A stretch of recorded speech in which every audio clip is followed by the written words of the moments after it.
नमस्कार, म प्रतिमा चौधरी। नमस्कार, म अनिस्मा बस्नेत। राति 8 बजेको जनता समाचारमा स्वागत छ। सबैभन्दा पहिले प्रमुख समाचार। नेपालको संविधान लागू भएको 6 वर्ष पुरा। संवैधानिक सर्वोच्चताप्रति राजनीतिक नेतृत्व इमान्दार नभएको संविधानविदको गुनासो। मधेस केन्द्रित जसपा र लोसपाद्वारा संविधानको विरोध, संविधानलाई सर्वस्वीकार्य बनाई आर्थिक समृद्धिमा अग्रसर हुनुपर्नेमा सरकारको जोड। काठमाडौँ उपत्यकामा इन्द्र जात्रा धुमधामसँग मनाइयो। राष्ट्रपति भण्डारी र प्रधानमन्त्री देउवाद्वारा जात्राको अवलोकन। अस्ट्रेलियाको दोस्रो ठूलो शहर मेलबर्नमा अक्टोबरको अन्त्यदेखि लकडाउन हट्ने, खोप कार्यक्रम अन्तर्गतको रोडम्याप पूरा भएको भनाई। र आइसिसी विश्वकप क्रिकेट लिग 2 अन्तर्गतको खेलमा ओमानले दिएको 122 रनको लक्ष्य पछ्याउँदै नेपाल।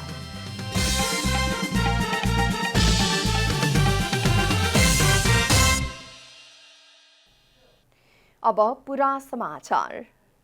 आज असोज 3 गते नेपालको संविधान जारी भएको दिन। संविधान दिवसको अवसर पारेर विभिन्न कार्यक्रम आयोजना भए पनि संविधानको कार्यान्वयन जनताको चाहना अनुरूप नहुँदा संविधान र राजनीतिक दलका नेताहरूप्रति जनता रुष्ट छन्। संविधान दिवसका अवसरमा काठमाडौँको टुडीखेलमा भव्य कार्यक्रम भइरहँदा सर्वसाधारण भने निराश छन्। बाहिरैबाट संविधान दिवसको कार्यक्रम नियालिरहेका नागरिकले संविधान जनतालाई सर्वोच्च बनाउन नभई नेता सर्वोच्च बन्नका लागि भएको बताइरहेका थिए। उनीहरू जनताले अपेक्षा गरेको 1% चाहना पनि संविधानबाट पूरा हुन नसकेको बताउँछन्। नेपाललाई स्विजरल्याण्ड बनाउने भनेर राजतन्त्र फालेकाहरू अहिले आफै सामन्ती र निरङ्कुश बनिरहेको नागरिकको भनाइ छ। तर चाहिँ जति जनताले अपेक्षा गरेको थियो आम पब्लिक नेपालले त्यो चाहिँ 1% पनि जनताले यो संविधानबाट कुनै कुरा पनि फाइदा भएको अनि जनताको चाहिँ संविधान भएको कानुनी राज्य भएको हामीले चाहिँ 1% पनि हामीले संविधानबाट महसुस गर्न पाएका छैनौँ। अहिले नेपालमा विभेदको राजनीति मात्र भइरहेको जनताको गुनासो छ। संविधान बनाउने नेताहरूकै नियत नै ठिक नभएको भन्दै सर्वसाधारणहरू नेपालका राजनीतिक दलहरूप्रति रुष्ट बनेको टुडीखेलमा पुगेका सर्वसाधारणहरूबाट प्रश्न हुन्छ। नेताहरूले आफ्नो स्वार्थका लागि संविधानको धज्जी उडाइरहेको सर्वसाधारणको भनाइ छ। आफ्नो स्वार्थका लागि र आफ्नो सुरक्षाका लागि मात्रै संविधान आएको, त्यसैले गर्दा सेनाका अगाडि उहाँहरूले सेना सहित राखेर संविधान दिवस मनाउनु। यसलाई जनताले स्वागतै गरे, जनताले यसलाई चाहिँ नेताले मात्रै स्वागत छ। संविधान के हो भन्ने नेताले थाहा भएन, त्यस्तो खासै प्रभाव छैन। लामो समयको प्रतीक्षा र धेरैको बलिदानीपछि आएको नेपालको संविधानमा नागरिकको ठूलो अपेक्षा थियो। देशमा कानून आएपछि देशको मुहार फेरिएला भन्ने सबैको चाहना पनि थियो। तर संविधान कार्यान्वयन प्रभावकारी रूपमा हुन नसक्दा नागरिकको अपेक्षामा चोट पुगेको नेकपा एकीकृत समाजवादीका नेता राजेन्द्र पाण्डे बताउनुहुन्छ। संविधान कार्यान्वयन गर्ने व्यक्ति ठिक भएन भने, संविधान कार्यान्वयन गर्ने मान्छे आफूभित्र मनै राज्य हुँ भन्ने टाइपको व्यक्ति नपर्दा मात्रै यो संविधान काम लाग्ने रहेछ। संविधानमा मौलिक अधिकारको सूची निकै लामो भए पनि कार्यान्वयन हुन नसकेको संविधानविद डाक्टर चन्द्रकान्त गेवालीको भनाइ छ। इच्छाको प्रतिमूर्ति हो अथवा प्रतिरूप हो यो संविधान र कुनै आयोगले बनाएको होइन। त्यसै कारण तपाईँ आयोगले यो संविधानलाई रक्षा गर्नुपर्छ भन्ने हो। यो कानुनमा चाहिँ हामी वाचडगको भूमिका खेल्नुपर्छ भन्ने हो, पहरेदारको भूमिका खेल्नुपर्छ भन्ने हो। जनताका लागि बनाइएको संविधान नेताहरूले आफ्नो स्वार्थपूर्तिका लागि प्रयोग गरिरहेको सर्वसाधारणको निष्कर्ष छ। संविधान बनेको 6 वर्ष पूरा भइसक्दा समेत जनताले अनुभूति गर्न अहिलेसम्म नपाउनु निकै दुःखद हो। क्यामेरामा जयराज थपलियाका साथ अस्मिता तिवारी, काठमाडौँ। संविधानको सर्वोच्चता र विधिको शासनप्रति राजनीतिक दलहरू इमान्दार बन्न नसक्दा संविधानको स्वीकार्यतालाई लिएर प्रश्न उठ्न थालेको संविधानविदहरूले बताएका छन्। संविधानको पूर्ण पालनामा सबै राजनीतिक दल प्रतिबद्ध भएमा मात्रै संविधानका प्रावधानलाई संस्थागत गर्न सकिने संविधानविदहरूको सुझाव छ। संविधान दिवसका सन्दर्भमा आइतबार संविधान निगरानी समूह र नेपाल कानुन समाजद्वारा आयोजित कार्यक्रममा पूर्व प्रधान न्यायाधीश कल्याण श्रेष्ठले संसद कार्यपालिकाको अधीनस्थ हुने गरेको कारण संविधानको कार्यान्वयन सही तरिकाले हुन नसकेको जिकिर गर्नुभयो। उहाँले मौका छोपेर अध्यादेश जारी गर्ने राजनीतिक दलहरूमा विकसित अप्रजातान्त्रिक संस्कारका कारण संविधानमाथि नै प्रश्न उठ्न थालेको जिकिर गर्नुभयो। निलम्बन गर्ने अध्यादेश ल्याउने अधिवेशनको बेमतलबको अन्त्य गरिदिने यस्ता कुराहरू जुन छन् यो संसदीय प्रणालीलाई यसलाई अपवादको रूपमा प्रयोग गर्नुपर्ने कुराहरूले हामीले नियमितता दिइरहेका छौँ। यस्तो गर्न हुँदैन, यो चाहिँ राजनीतिक संस्कृति ध्वस्त हुन्छ। सर्वोच्च अदालतका न्यायाधीश प्रकाश मानसिंह राउतले विगत 1 वर्ष यता संसद छलेर आएका अध्यादेशले गर्दा राज्यका 3वटै अङ्गलाई तरङ्गित बनाएको बताउनुभयो। आज अध्यादेशले राज्यको 3वटा अङ्ग चाहिँ के छ तरङ्गित भएको छ। कार्यपालिकाको अवस्था हेर्नु, संसदको अवस्था हेर्नु, न्यायपालिका सबैजना निरीह भएका छन्। कसरी यस्तो भयो? के हामी ठिक बाटो हिँडेका छौँ? पूर्व प्रधान न्यायाधीश सुशीला कार्कीले संविधानको कार्यान्वयनका लागि सबै पक्षको प्रतिनिधित्व गराउँदै राजनीतिक अधिकारमा महिलालाई अग्रपन्थीमा ल्याउन सबै राजनीतिक दलले भूमिका खेल्नुपर्ने बताउनु भएको थियो। प्रत्यक्षमा त कम्पिटिसनमा त महिलाहरूको त कुरै नभएन, खालि दया मायाको जस्तो कुरा भयो। त्यो चाहिँ अलि राम्रो भयो। महिलाले कसरी आउनु पर्यो भन्दा प्रत्यक्षमा पनि आउनु पर्यो, जनतालाई रिझाएर प्रत्यक्षमा पनि आउनु पर्यो, समानुपातिकमा पनि आउनु पर्यो। त्यसो भएपछि ओभर एउटा चाहिँ के भने मेजोरिटी हुन्छ। संविधान दिवसको सन्दर्भमा आयोजित कार्यक्रममा विधिको शासनलाई शासकहरूले आत्मसात गर्न नसक्दा संघीयतामाथि नै प्रश्न उठ्न थालेको तर्कमा संविधानविद एवं न्यायमूर्तिहरू एक ठाउँमा उभिएका छन्। क्यामेरामा जेपी श्रेष्ठका साथ विकास पौडेल, काठमाडौँ। नयाँ संविधान जारी भएको 6 वर्ष पूरा भएर 7औं वर्षमा प्रवेश भयो। संविधानको कार्यान्वयनसँगै देश समृद्ध हुने र नागरिक सुखी हुने भनिए पनि नागरिकमा गरिबी र नैराश्यता घटेको छैन, बरु झनै बढेको छ। असोज 3 अर्थात् संविधान सभाबाट संविधान जारी गर्ने नेपाली जनताको दशकौंदेखिको सपना साकार भएको दिन साँच्चीकै ऐतिहासिक र गौरवपूर्ण थियो। नेपाली माझ नयाँ संविधान जारी भएपछि आमूल परिवर्तन आउने आकांक्षा जन्मिएको दिन। यो बीचमा संविधान जारी भएको आधा दशक पूरा भयो, तर गरिबी उस्तै छ, बेरोजगारी उस्तै छ। विकास निर्माण कछुवाकै गतिमा छ। हरेक काममा व्याप्त भ्रष्टाचारले समृद्धिको सपना आफै अलमल परेको छ। संविधान जारी भएपछि विदेशीयकाहरू केही आशा बोकेर स्वदेश फर्किए, तर पुनः उही अस्तव्यस्तता देखेर फर्किन बाध्य भए। मान्छे हिजो पोलिटिक्सप्रति केही आशावादी भएको थियो, अहिले किन निराश भएको छ? केही मान्छेहरू फर्केर आएका थिए, यहाँ फेरि किन चाहिँ उतै विदेशतिर चाहिँ पलायन हुँदैछ भन्नुको अर्थ वास्तवमै हामीले जनताको मन छुने कामहरू गर्न सकेनौँ भन्ने यो दृष्टान्त हो। मुलुक अहिले सङ्घ हुँदै प्रदेश र स्थानीय संरचनामा पुगेको छ, तर विकास निर्माण, आय आर्जन, रोजगारी जस्ता कुराहरू सुदृढ भइसकेको छैन। संविधान जारी हुनु अघि पनि पुँजीगत खर्च नहुने तर चालु खर्च बढी हुने समस्या थियो भने संविधान जारी भइसक्दा पनि समस्या ज्यूका त्यौं छन्। तपाईको खर्च नभएपछि उत्पादन हुँदैन, परियोजना बन्दैनन्, लगानी बढ्दैन, होइन लगानी पनि बढ्दैन, अनि आय बढ्दैन, मान्छेको रोजगारी सिर्जना हुनु पर्यो। यसको एउटा बहुपक्षीय प्रभाव, यसको आर्थिक प्रभाव छँदै छ। जुनसुकै व्यक्ति, परिवार, समुदाय र देशले समृद्धिको चाहना राख्छ। नेपालको समृद्धिको चाहना नयाँ होइन। नयाँ संविधान जारी भएपछि मुलुकमा कामै नभएका पनि होइनन्। स्थानीय तह मार्फत केही कामहरू भइरहेको ठान्ने पनि छन्। अब देशभरिका स्थानीय निकाय छन्, होइन, स्थानीय निकायको आफ्नो कार्यक्रम छ, तिनीहरूको आफ्नो बजेट छ, होइन, प्रदेश सरकार छ, त्यसको कार्यक्रम छ, त्यसको बजेट छ, होइन, केन्द्र सरकारले विनियोजन गर्नुपर्ने बजेट त दिएर पठाउनै पर्ने हुन्छ, होइन, उनीहरूले पनि विकास गरेकै छन्, होइन, त्यस कारणले केही न केही त देखिएको छ, नदेखिएको होइन। सरसर्ती हेर्दा समृद्धिको कार्यमूलक मानक, विकासको उद्देश्यमा अस्पष्टता, स्रोत साधनको पछिल्लो अवस्था र विकासको स्थिति, सिपयुक्त तथा प्रतिस्पर्धी र स्वयं उत्प्रेरित जनशक्ति, व्यवस्थापकीय र प्रशासनिक क्षमताको अभाव नै समृद्धिका प्रमुख बाधक देखिन्छन्। संविधानलाई कागजी दस्तावेजमा मात्र सीमित बनाउने या कार्यान्वयनमा ल्याई समृद्धिको आकांक्षा मेटाउन अग्रसर हुने राजनीतिक नेतृत्व यसमा जिम्मेवार बन्नुपर्ने देखिन्छ। क्यामेरामा जयराज थपलियाका साथ रूपा घिमिरे, जनता टेलिभिजन। मधेस केन्द्रित जनता समाजवादी पार्टी र लोकतान्त्रिक समाजवादी पार्टीले संविधानको विरोध गरेका छन्। 7औं संविधान दिवसको अवसरमा दुवै पार्टीले काठमाडौँमा छुट्टा छुट्टै कार्यक्रमको आयोजना गर्दै संविधानप्रति विरोध जनाएका हुन्। जनता समाजवादी पार्टीका अध्यक्ष उपेन्द्र यादवले नेपालको संविधानलाई परिमार्जन गर्नुपर्ने बताउनुभयो।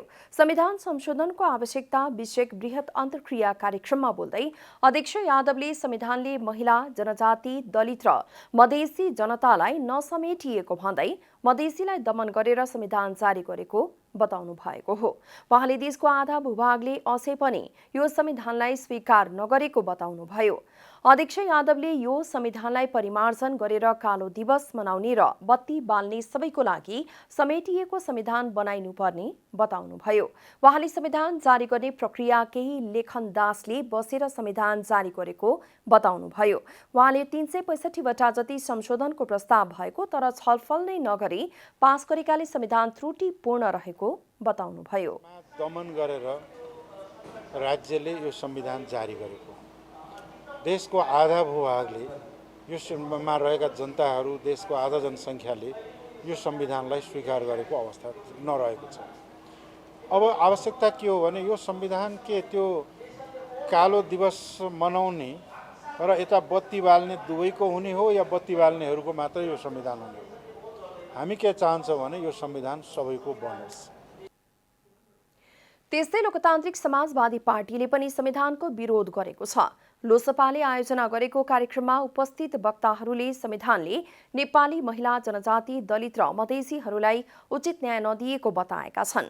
कार्यक्रममा पुगेका वक्ताहरूले टाउकोमा कालो पट्टी बाँधेर संविधानको विरोध गरेका छन् भने विरोध कार्यक्रममा लोसपाका अध्यक्ष महन्त ठाकुर र वरिष्ठ नेता राजेन्द्र महतो अनुपस्थित हुनुहुन्थ्यो। कानून, न्याय तथा संसदीय मामिला मन्त्री ज्ञानेन्द्र बहादुर कार्कीले संविधानलाई सर्वस्वीकार्य बनाई आर्थिक समृद्धिमा अग्रसर हुनुपर्ने बताउनु भएको छ। आइतबार संविधान दिवसको अवसरमा आयोजित एक कार्यक्रममा बोल्दै मन्त्री कार्कीले संविधान गतिशील दस्तावेज भएको उल्लेख गर्दै संविधानलाई समयानुकूल परिमार्जन गर्दै राजनीतिक स्थिरता र आर्थिक समृद्धिको निम्ति अग्रसर हुनुपर्ने बताउनु भएको हो। उहाँले आगामी पुस्तालाई समृद्धिको यात्रामा अघि बढाउनुको निम्ति सबैको इमानदार प्रयत्न हुनुपर्ने बताउनु भयो। धेरै सम्भावनायुक्त देश छ, यसलाई चाँडोभन्दा चाँडो स्थिरता दिएर हामीले राजनीतिक स्थिरता दिएर आर्थिक समृद्धिको बाटोमा अग्रसर गराउने हाम्रो दायित्व हो। जुन आरोप अवरोध पुरा गर्नु, अब आउने पुस्ताले समृद्धिको यात्रामा अगाडि बढ्न सकोस्, त्यसका निमित्त हामी सबैको इमानदार प्रयत्न हुनुपर्दछ। मन्त्री कार्कीले संसदमा गतिरोध उत्पन्न भएका कारण सरकारले महत्त्वपूर्ण अध्यादेशहरू जारी गर्न नसकेको बताउनु भएको छ। उहाँले आगामी दिनमा संसदको गतिरोध अन्त्य गरेर नयाँ कानूनहरू निर्माण गर्ने दिशामा संसद अग्रसर हुने विश्वास पनि व्यक्त गर्नु भएको छ। नेपाली कांग्रेसका उपसभापति विमलेन्द्र निधिले संघीयताको सम्वर्धनका लागि सबै प्रदेशको आफ्नो प्रहरी संगठन हुनुपर्ने बताउनु भएको छ। आइतबार महेन्द्र नारायण निधि स्मृति प्रतिष्ठानले काठमाडौँमा आयोजना गरेको वर्तमान राजनीतिक अभ्यास र संविधान विषयक कार्यक्रममा बोल्दै उपसभापति निधिले संघीयताको सम्वर्धनका लागि 7वटै प्रदेशको आफ्नो प्रहरी संगठन हुनुपर्ने बताउनु भएको हो। संविधानमा नै सबै प्रदेशको आफ्नै प्रहरी हुने व्यवस्था भए पनि हालसम्म संविधानको सुव्यवस्था कार्यान्वयन हुन नसकेको उहाँले बताउनुभयो। संघीयताको सम्वर्धनका लागि पहिलो, दोस्रो र तेस्रो प्राथमिकता सबै प्रदेशका प्रहरी संगठन बनाउनु पर्नेमा उहाँले जोड दिनुभयो। लेखेको छ भने सबै प्रदेशहरूको आफ्नै प्रहरी संगठन हुनेछ। म आज संविधान दिवसको अवसरमा भन्न चाहन्छु, प्रधानमन्त्रीजीले संसदमा बोल्दाखेरि पहिलो प्राथमिकता खोप, दोस्रो प्राथमिकता खोप, तेस्रो प्राथमिकता खोप भन्नुभयो। म आज संविधान दिवसको अवसरमा भन्न चाहन्छु, आजको आवश्यकता संघीयतालाई सम्वर्धनको लागि पहिलो प्राथमिकता सबै प्रदेशको प्रहरी, दोस्रो प्राथमिकता सबै प्रदेशको प्रहरी, तेस्रो प्राथमिकता सबै प्रदेशको प्रहरी। हामीले मानसिकता पनि संघीयता अनुकूलको बनाउन सकेका छैनौँ। उपसभापति निधिले नेताहरूले नै संघीयता अनुकूलको मानसिकता बनाउन नसकेको टिप्पणी गर्नुभयो। नेताहरूमा टोलको अधिकार पनि सिंहदरबारबाट सम्पादन गर्ने मानसिकता रहेको भन्दै उहाँले नेताहरूले संघीयताको बारेमा जनतालाई प्रशिक्षित गर्ने र आफू पनि प्रशिक्षित हुनुपर्ने बताउनुभयो। नेकपा एमालेका स्थायी कमिटी सदस्य सुभाष नेमाङले सरकारले दिएको पदक फिर्ता गर्न न्यायाधीशहरूलाई आग्रह गर्नुभएको छ। आइतबार 7औं संविधान दिवस तथा राष्ट्रिय दिवसको अवसरमा नेकपा एमालेले आयोजना गरेको कार्यक्रममा बोल्दै नेता नेमाङले केपी शर्मा ओली नेतृत्वको नेकपा एमालेको सरकारका विरुद्ध भूमिका खेल्ने तथा सर्वोच्च अदालतमा मुद्दा मामिलाको प्रक्रियामा जाने कानुन व्यवसायी लगायतका व्यक्तिहरू लगायत मुद्दाको फैसला गर्ने संवैधानिक इजलासमा बसेका व्यक्तिहरूले सरकारबाट पदक पाएको भन्दै यो काम बेठिक भएको बताउनुभयो। मित्रहरूले मेडल पाउनु भएछ, सँगसँगै र त्यसै गरेर अरू ढङ्गले भूमिका निर्वाह गर्नुहुनेहरूले सँगै मेडल पाउनु भएछ र त्यसमा त्यो मुद्दाको फैसला गर्ने संवैधानिक इजलासमा बस्नुभएका न्यायाधीशज्यूहरूले मेडल पाउनु भएछ। नेता नेमाङले केन्द्र तथा प्रदेश सरकारमा समेत सहभागी भएर संसदमा पनि सबै प्रक्रियामा सहभागी भएका राजनीतिक दलहरूले आजको दिन संविधान दिवस नमनाउने भन्ने कुरा नसुहाएको बताउनुभयो। संविधान स्वीकार्य भएको पनि उहाँको भनाइ छ। काठमाडौँ उपत्यकाको प्रमुख जात्रा इन्द्र जात्रा आज धुमधामसँग मनाइएको छ। भाद्र शुक्ल द्वादशीका दिन हनुमान ढोकामा सुरु भएको इन्द्र जात्राको आइतबार विधिवत रूपमा पूजा अर्चना गरेर मनाइएको हो। इन्द्र जात्रामा राष्ट्रपति विद्यादेवी भण्डारी, प्रधानमन्त्री शेरबहादुर देउवा, ऊर्जा मन्त्री पम्फा भुषाल, प्रधान न्यायाधीश ज्वलेन्द्र शमशेर जबरा, सभामुख अग्नि प्रसाद सापकोटा, राष्ट्रिय सभाध्यक्ष गणेश प्रसाद तिमिल सिन्हा सहित अन्य सांसदहरूको उपस्थिति रहेको थियो। जात्रामा लाखे नाच, 10 अवतार नाच, महाकाली नाच, रामचन्द्र नाच, पुलुकिसी नाच लगायतका सांस्कृतिक झाँकी नाचहरूको प्रदर्शन गरिएको थियो। जात्राका अवसरमा राष्ट्रपति भण्डारीले गणेश, भैरव र देवताका सेनापति कार्तिकेय कुमारको रथमा दक्षिणा चढाई यात्रा गराउने अनुमति दिनुभएपछि मात्रै रथयात्राको शुभारम्भ गरिएको थियो। आजको दिन विशेष देवताका राजा इन्द्रको पूजा गर्ने प्रचलन छ। काठमाडौँ उपत्यकामा मनाइने इन्द्र जात्रा राजा प्रताप मल्लको पालामा सुरु गरेको बताइन्छ। इन्द्र जात्रामा रथयात्राको चलन भने राजा गुणकामदेवले सुरु गरेका थिए। असोज 8 गते राति 10:36 इन्द्रध्वज पतन गरेपछि इन्द्र जात्रा समाप्त हुन्छ। यो काठमाडौँ उपत्यकामा मनाइने मध्येको लामो जात्रा हो। सत्ता गठबन्धनले संसद गतिरोध अन्त्य हुने भनेर विश्वास व्यक्त गरे पनि नेकपा एमाले भने टसमस भएको छैन। गठबन्धनले संसदको गतिरोध हटाएर बजेट पारित गर्ने रणनीति लिए पनि एमाले आफ्नो माग पूरा गर्नुपर्ने शर्त राखेको छ। प्रमुख प्रतिपक्षी दल नेकपा एमाले आफूले कारवाही गरेका 14 सांसदलाई पदमुक्त गर्नुपर्ने माग राखेर भदौ 23 गतेदेखि लगातार संसद अवरुद्ध गरिरहेको छ। पार्टीले कारवाही गर्दा पनि पदमुक्तको सूचना जारी नगरिएको भन्दै एमाले संसद अवरुद्ध गरिरहेको हो। संसद अवरुद्ध भएको अवस्थामा सरकारले बजेटको प्रतिस्थापन विधेयक पारित गर्न नसकेपछि बिहीबारबाट सरकारी खर्च रोकिएको छ। 60 दिनभित्र पास गर्नुपर्ने बजेटको प्रतिस्थापन विधेयक पनि जसरी पनि पास गर्नुपर्ने अवस्थामा सरकार रहेको छ। सभामुख अग्निप्रसाद सापकोटाले संसदको गतिरोध हटाउनका लागि सर्वदलीय बैठक आह्वान गरे पनि नेकपा एमाले बैठक नै बहिष्कार गर्यो। नेकपा एमाले भने सभामुख र सत्ता गठबन्धनले प्रतिपक्षीलाई पेल्ने रणनीति लिएकाले आफ्नो माग पूरा नभएसम्म संसद चल्न नदिने बताएको छ। सत्तारूढ दलहरूले प्रमुख प्रतिपक्षी दलहरूसँग वार्ता र समन्वय नगरे सोमबारको बैठक पनि एमाले विरोध जारी राख्ने एमाले नेता शेरबहादुर तामाङको भनाइ छ। जसलाई कारवाही गरिसकेका हुन्छ तिनै व्यक्तिहरूलाई राखेर अनि शनाखत गरेर अर्को पार्टी भयो भनेर उहाँहरूले भन्नुभएको छ। त्यसैले यो सिङ्गै प्रक्रियामा निर्वाचन आयोगको पदाधिकारीहरूको बदमासी, सभामुखको पक्षधर्ता, अध्यादेश केलाई ल्याएको भन्दा नेकपा एमालेको विभाजन गर्न किन ल्याएको, यो किन यस्तो काममा लागेको, किन संलग्नता भएको, यो कुराको जवाफ सबैसँग खोज्या हो। हामीले सभामुखसँग मात्र खोज्या होइन। यता सत्ता गठबन्धनको प्रमुख दल नेपाली कांग्रेसकी सचेतक पुष्पा भुसालले एमाले विरोध जनाउँदैमा संसद अवरुद्ध नहुने बताउनु भएको छ। सोमबारको बैठकमा प्रतिस्थापन विधेयक पास हुने बताउनु भयो। अर्थतन्त्रलाई गतिशील बनाउनको लागि, चलायमान बनाउनको लागि बजेट पास गर्नुपर्ने अनिवार्यता छ, आवश्यकता छ। यो मुलुकको आवश्यकता हो, नेपाली जनताको आवश्यकता हो र त्यसलाई पुरा गर्नको लागि भोलि सरकारले आफ्नो तयारी साथ सदनमा आउँछ र बजेटलाई पारित गराउने प्रक्रियामा अगाडि बढाउनेछ। यस्तै ओली सरकारले ल्याएका 15 अध्यादेशमध्ये 12 अध्यादेश निष्क्रिय भएका छन्। मुख्यतः बजेट प्रतिस्थापन विधेयक पारित गर्न असोज 4 गते सोमबारका लागि संसद बोलाइएको छ। क्यामेरामा प्रदीपमान सिंहका साथ कमला हमाल, काठमाडौँ।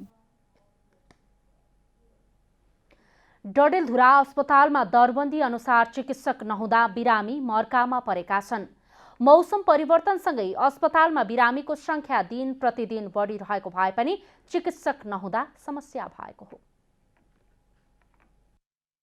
सुदूरपश्चिम प्रदेशको एकमात्र संघीय मातहतमा रहेको डडेलधुरा अस्पतालमा चिकित्सकको अभाव हुँदा बिरामी मर्कामा परेका छन्। पहाडी 7 जिल्लाबाट अस्पतालमा उपचार गर्न आउने बिरामीको चाप निकै बढेको छ। अस्पतालमा दरबन्दी अनुसारका चिकित्सक नहुँदा बिरामीले चेक जाँच गर्न घण्टौं लाइन कुर्नुपर्ने अवस्था रहेको छ।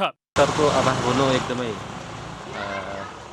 ठुलो समस्या रहेको छ र सामान्य बिरामीले पनि अनि धनगढी धाउनु पर्नेछ अनि गरिब जनताहरूले जसरी सुविधा पाउनुपर्ने थियो त्यसरी सुविधा पाइरहेका छैनन्। कांग्रेसको राजनैतिक भर्ती केन्द्रको आरोप लाग्ने गरेको डडेलधुरा अस्पतालमा करारका कर्मचारी भरिभराउ छन्, जसले काम भन्दा पनि राजनैतिक पार्टीका भेला गोष्ठीमा धाउने बाहेक केही गर्न नसक्ने अवस्था छ। प्रधानमन्त्री शेरबहादुर देउवाको गृह जिल्लामा रहेको डडेलधुरा अस्पतालमा चिकित्सक 19 जना, विशेषज्ञ चिकित्सक, मेडिकल अधिकृत 18 जना, 44 जना स्टाफ नर्स लगायत 109 जना कर्मचारीको दरबन्दी स्वीकृत रहेको छ। तर अस्पतालमा अहिले 2 जना मात्रै चिकित्सक रहेका छन्। 18 जना चाहिँ 9-10औं तहको चिकित्सक हुनुहुन्थ्यो, 1 जना मेडिकल सुपरिन्टेन्डेन्ट र 17 जना मेडिकल अधिकृतको दरबन्दी हो र त्यो मध्ये चाहिँ अहिले 2 जना मात्रै स्थायी दरबन्दी चिकित्सकको हकमा चाहिँ पदपूर्ति भएको छ। दरबन्दी अनुसारका चिकित्सक तथा स्वास्थ्यकर्मी नहुँदा डडेलधुरा अस्पतालले प्रदान गर्ने सेवा प्रवाह गर्न सकिरहेको छैन। दरबन्दी अनुसार स्वास्थ्यकर्मी नहुँदा उपचार सेवा दिन समस्या भएको छ। विशेषज्ञ चिकित्सक अभाव हुँदा जटिल रोगको उपचारका लागि जिल्ला बाहिर जानुपर्ने बाध्यता उस्तै छ। डडेलधुराबाट ललित बोहराको रिपोर्ट। नेपाल निजामती कर्मचारी संगठनले आगामी माघ 7 र 8 गते राष्ट्रिय अधिवेशन गर्ने भएको छ। आइतबार काठमाडौँमा आयोजित एक कार्यक्रममा नेपाल निजामती कर्मचारी संगठनले केन्द्रीय कार्य समितिको 8औं बैठकले 11औं राष्ट्रिय अधिवेशन आगामी माघ 7 र 8 गते काठमाडौँमा गर्ने जानकारी दिएको हो। कार्यक्रममा नेपाल निजामती कर्मचारी संगठनका अध्यक्ष केदार देवकोटाले अधिवेशनको निर्णय गर्न लाग्दै गर्दा संगठनको माइन्युट बुक, छाप र लेटर प्याड चोरी भएको र अहिले पुलिसलाई छानबिनका लागि निवेदन दिएको बताउनु भएको छ। संगठनबाट भागेका साथीहरूले नै एउटा कोठामा बसेर निर्णय परिवर्तन गरेको आरोप लगाउँदै अध्यक्ष देवकोटाले भ्रममा नपर्न आग्रह गर्नु भएको छ। कार्यालयबाट छाप, लेटर प्याड, झण्डा चोरी भयो र कता कता कोठामा बसेर अनि त्यही हाम्राबाट गायब भएका मान्छेहरू, कोही वरिष्ठ उपाध्यक्ष, कोही अध्यक्ष, कोही महासचिव भएको कुरा सुन्नमा आएको छ। आधिकारिकता चाहिँ थाहा छैन। त्यस्तै अर्को पक्षले पनि कार्के ब्याङ्क्वेटमा पत्रकार सम्मेलन गर्दै संगठनको विधि पद्धति र नीति विपरीत गई पदमा रहेका व्यक्तिहरूले पदको दुरुपयोग गरेको निष्कर्ष निकालेको छ। पेसागत पीर मर्काहरूको सम्बोधन गर्न मुलुकको सुशासनको लागि, प्रजातन्त्रको लागि, शान्ति, लोकतन्त्र, मानवाधिकारको लागि क्रियाशील हुन हामी सरिक भएका हौँ। यहाँले केही नामहरू देख्नुभयो, केहीलाई पदबाट हटाइएको पनि कुरा देख्नुभयो र केहीलाई फुलफिल गरेको कुरा पनि देख्नुभयो। अरू सबै नामावलीहरू हाम्रो डायरी प्रकाशन छ। अरू सबै नामहरू हामीले प्रकाशन गरेको डायरीका नामहरू नै आधिकारिक हुन्। उहाँले संगठनलाई कर्मचारीको आशा र भरोसाको केन्द्रको रूपमा विकास गर्दै लैजाने बताउनुभयो। अब आर्थिक समाचार। आर्थिक समाचारका साथमा हुलास भए अरू किन खोज्ने।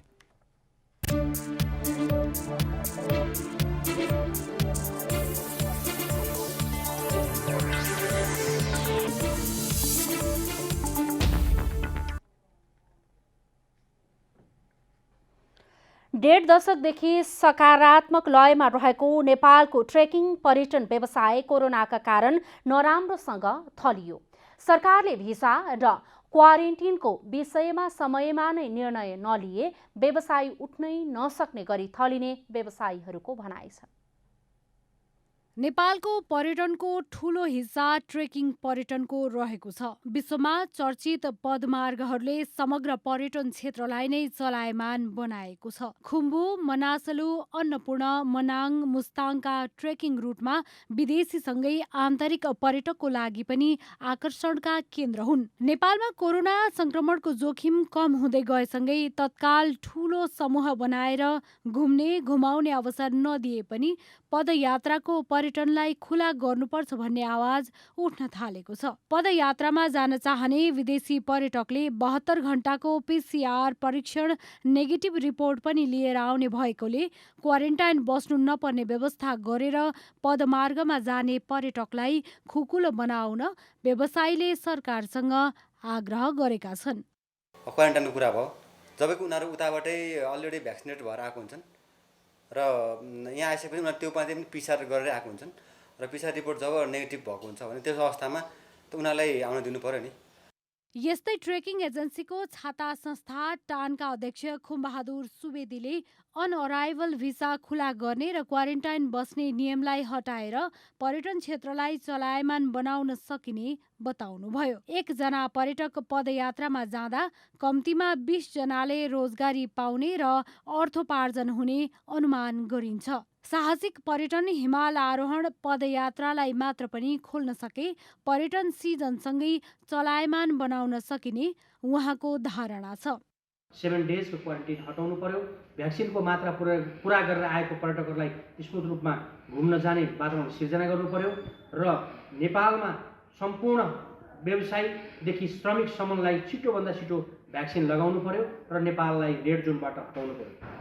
नेपालमा कोरोना संक्रमणको दर घटेको समाचार आउन थालेपछि इन्क्वायरी बढेको व्यवसायीले बताएका छन्। सरकारले भिसा र क्वारेन्टाइनको विषयमा समयमा नै निर्णय नलिए व्यवसायीहरू उठ्नै नसक्ने गरी थलिने व्यवसायीहरूको तर्क छ। कोरोना संक्रमणको जोखिम बढ्नु अघि नेपालले भ्रमण वर्ष मनाउने तयारी गरिरहेको थियो। 2020मा 20 लाख पर्यटक ल्याउने तयारी हुँदै गर्दा कोरोनाले सबै कार्यक्रम बिथोलिदियो। अहिले संक्रमणको दर क्रमशः घटिरहेको र खोप लगाउनेको संख्या बढिरहेकोले विभिन्न क्षेत्रका पर्यटन व्यवसायीले सहज वातावरण बनाउन सरकारसँग अनुरोध गरेका छन्। क्यामेरा ब्युरोका साथ रूपा घिमिरे, जनता टेलिभिजन।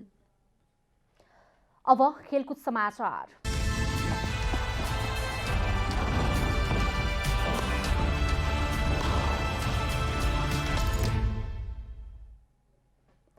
आइसिसी विश्वकप क्रिकेट लिग 2 अन्तर्गतको खेलमा नेपालले 122 रनको लक्ष्य पछ्याइरहेको छ।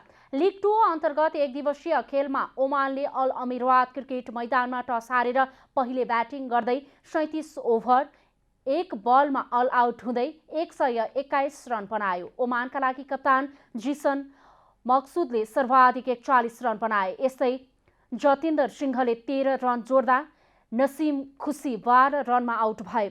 सन्दीप गौडले 8 रन, आयन खानले 7 रन जोड्दा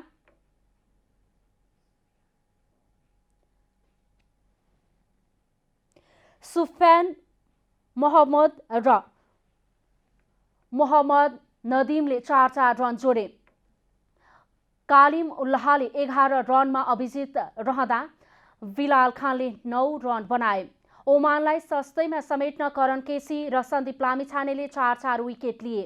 शरद भेषवाकरले 2 विकेट लिए। आज नेपाल घरेलु टिम विरुद्ध जित निकाल्ने योजनामा रहेको छ। पहिलो भेटमा पराजित नेपाल ओमान विरुद्ध बदला लिने योजनामा रहेको छ।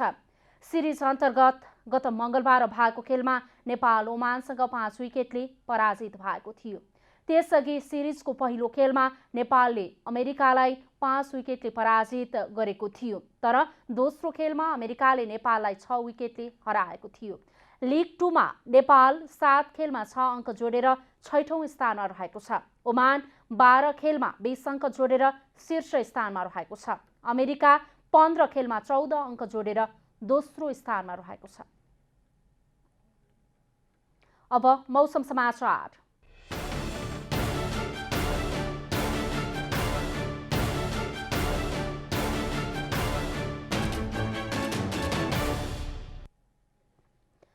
आज राति देशभर मौसम सामान्य बदलिरही केही स्थानमा मेघ गर्जनसहित हल्कादेखि मध्यम वर्षाको सम्भावना रहेको जल तथा मौसम पूर्वानुमान महाशाखाले जनाएको छ। अब देशभरका विभिन्न स्थानका मौसम सम्बन्धी थप विवरण।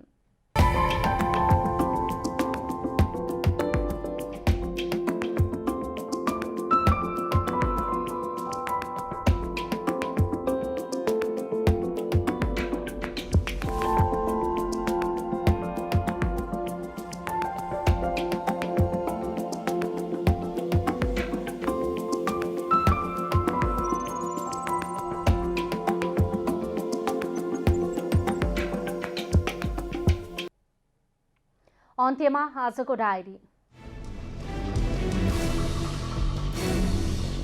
आज असोज 3 गते नयाँ संविधान जारी भएको 6 वर्ष पूरा भएर 7औं वर्षमा प्रवेश भएको छ। संविधान दिवसको अवसरमा विभिन्न कार्यक्रम आयोजना भए पनि संविधानको कार्यान्वयन जनताको चाहना अनुरूप नहुँदा संविधान र राजनीतिक दलका नेताहरूप्रति जनता रुष्ट छन्। संविधानको कार्यान्वयनसँगै देश समृद्ध हुने र नागरिक सुखी हुने भनिए पनि नागरिकमा गरिबी र नैराश्यता झनै बढेको छ।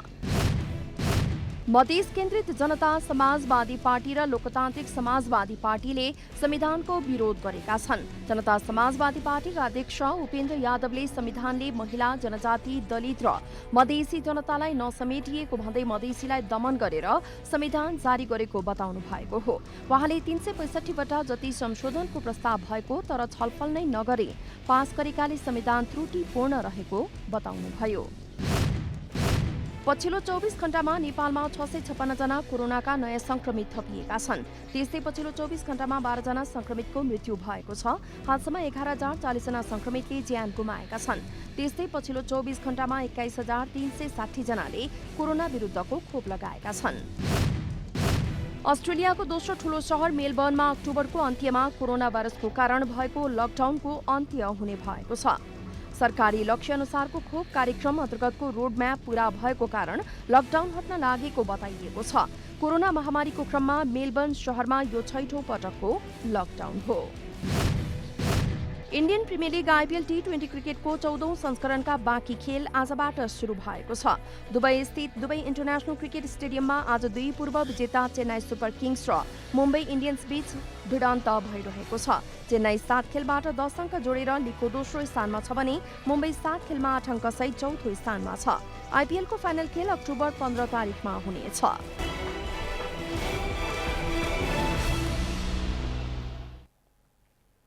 जनता समाचार अहिलेलाई यति नै। जनताद्वारा जनताका लागि प्रसारित जनता टेलिभिजनका कार्यक्रमहरू युट्युब, ट्विटर, फेसबुक र हाम्रो वेबसाइट जनतासमाचार.com मा पनि पढ्न र हेर्न सक्नुहुनेछ। सूचनामा तपाईको सहभागिता, समयमा समाचार हाम्रो प्रतिबद्धता। कोरोना भाइरसको संक्रमणबाट बच्न नियमित रूपमा साबुन पानीले मिची हात धौँ, अनिवार्य मास्कको प्रयोग गरौँ, भिडभाडबाट टाढै रहौँ। नमस्कार।